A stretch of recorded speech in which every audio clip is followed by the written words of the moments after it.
It was November of 2017. My wife and I were in bed. It was early in the morning. She wasn't awake yet.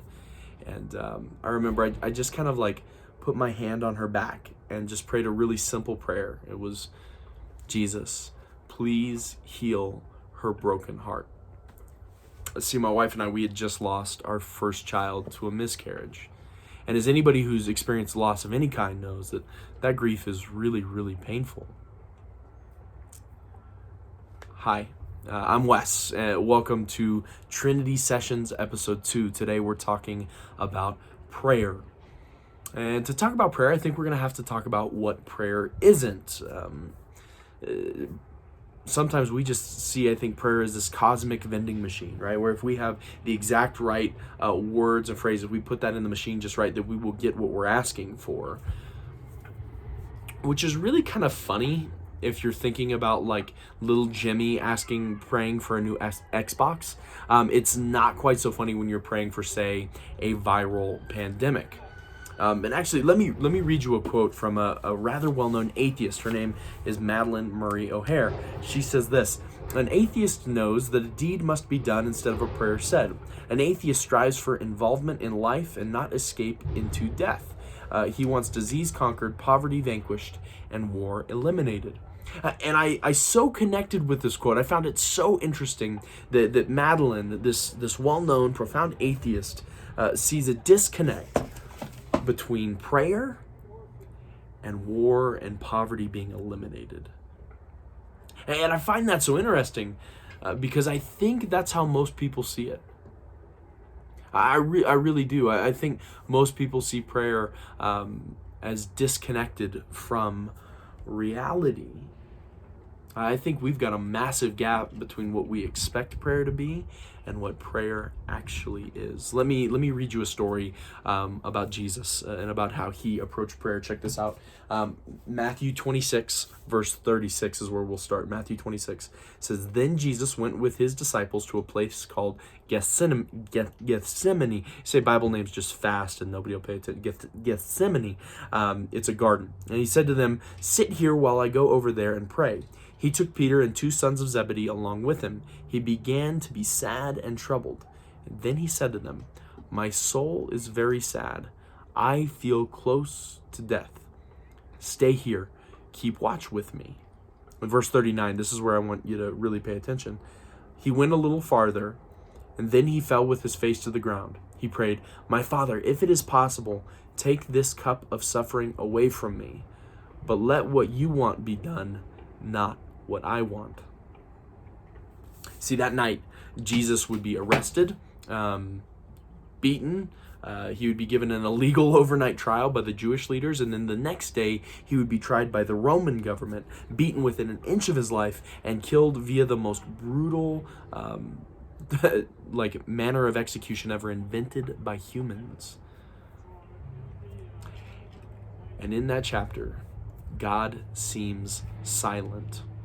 I really think what bothers us the most about God is that he seems like he doesn't care, right? Like whether it's when you're praying for genocide and people continue to fall, or you're praying for famine and people continue to starve. You're praying for COVID-19 and the death toll continues to rise. It really begins to seem like either God isn't interested in hearing from you or he just doesn't care. In reality, I think one of the hardest things for us to grasp about God is that death is not a barrier for him. We're mortal. Death is a huge barrier for us. But for God, death is not a barrier. And in fact, God, I think, is more concerned about the same thing he was concerned about with Jesus, right? Like he's silent. He lets his son walk into the teeth of suffering. Why? Because he's more concerned about the root issue. He's more concerned about the underlying factors that create war and famine and poverty. He's more concerned about the loss of humanity in us because of our lack of connection to him. See, that's what the story of Jesus dying is all about, that we may be reconnected with God, to God, regain our humanity, and reestablish healthy, right relationships with other people. That's what God really, really cares about. See, prayer isn't a petition before the Senate to be approved. Prayer is an interactive conversation between you and God about what you are thinking and doing together. So what was God doing with that prayer that morning? And what was God doing with the 6 months of mornings that followed that I prayed that prayer? Oh, I think God was changing my heart. See, it would have been totally possible for God to just make Megan wake up without pain one day. I think that's totally within the realm of possibility for him. But what he was doing was far more valuable. See, through those prayers, he was aligning my heart with his, reconnecting my heart with his, which in turn connected my heart to my wife. See, what he was really doing was creating in me compassion and gentleness towards her that did not exist before. He was reconnecting me to my humanity and reconnecting me to my wife, or connecting me to my wife in a new way, perhaps, which in turn created a relational dynamic where support and love for her existed that made healing possible. See, God is always, always concerned with the root issue. So here's your Trinity practice today. Pray out loud with your Trinity group.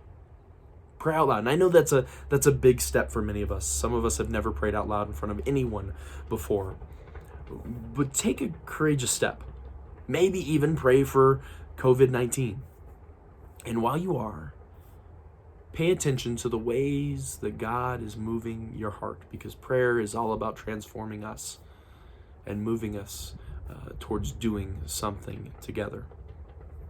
Man, thank you for joining in. I love you. I'm with you. Help somebody follow Jesus today. We'll see you tomorrow.